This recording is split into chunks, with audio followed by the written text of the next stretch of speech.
Shalom, shalom bien-aimés, bonjour. Nous allons rentrer dans un nouveau mois, le mois de l'excellence, le mois du leadership, le mois où le Seigneur va se manifester dans notre vie comme jamais. Il s'est manifesté. Bienvenue dans notre partage quotidien. Le message que nous allons partager ce matin s'intitule « N'est pas chrétien qui le prétend ». Alors nous parlons de l'identité spirituelle. Merci Seigneur pour tout ce que tu fais dans nos vies. Nous reprenons nos âmes dans ta présence, nous soupirons et espérons et attendons en silence ton secours dans le nom de Jésus-Christ. Nous allons lire dans les Actes des Apôtres, le chapitre 11, le verset 22, verset 26. La Bible déclare « Barnabas se rendit ensuite à Tarse pour chercher Saul.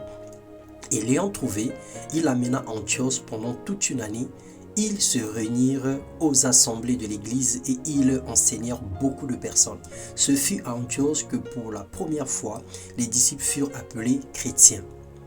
Bien-aimés, chrétiens qui veut littéralement dire comme Jésus-Christ est l'image de ceux qui l'ont reçu dans leur vie comme Seigneur et Sauveur personnel et qui ne se sont pas arrêtés à ça, mais qui ont reçu la plénitude de l'Esprit de Dieu et qui marchent dans la crainte du Seigneur, dans la justice et par la foi. C'est cela qu'on appelle véritablement des chrétiens. C'est une identité qui est ancrée dans l'âme de la personne, dans l'esprit de la personne et les œuvres sont visibles. La Bible déclare que réjouissez-vous au contraire de la part que vous avez aux souffrances de Christ, afin que vous soyez aussi dans la joie et dans l'allégresse lorsque sa gloire apparaîtra. Alors si vous êtes outragés pour le nom de Christ, vous êtes heureux parce que l'Esprit de gloire, l'Esprit de Dieu repose sur vous. Que nul de vous en effet, ne souffre comme meurtrier ou voleur ou malfaiteur ou comme s'ingérant dans les affaires d'autrui, mais quelqu'un souffre comme chrétien, qu'il n'en ait point honte et que plutôt il glorifie Dieu à cause de ce nom. 1 Pierre 3, 1 Pierre 4, le chapitre 13, le verset 13 au verset 16.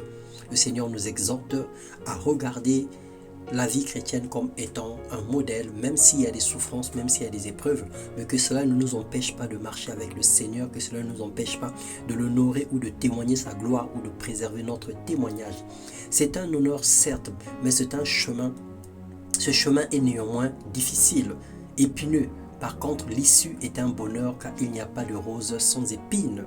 Quelquefois, on se trompe. Nous pensons que venir à Christ, venir à Dieu, c'est le bonheur assuré, c'est la richesse et l'abondance tous les jours. Non, mon bien-aimé, c'est un chemin, c'est un choix. Et ce choix, il est important parce que l'homme ne vivra pas seulement de pain, mais de toute parole qui sort de la bouche de Dieu. Et il y a une vie après la mort. Alors le bonheur, la grâce, la bénédiction, c'est une promesse, mais tout dépend de la façon dont toi-même tu vas appréhender les choses de Dieu, de la façon dont tu vas travailler de tes mains pour accéder à ces choses. Là, on est un autre contexte.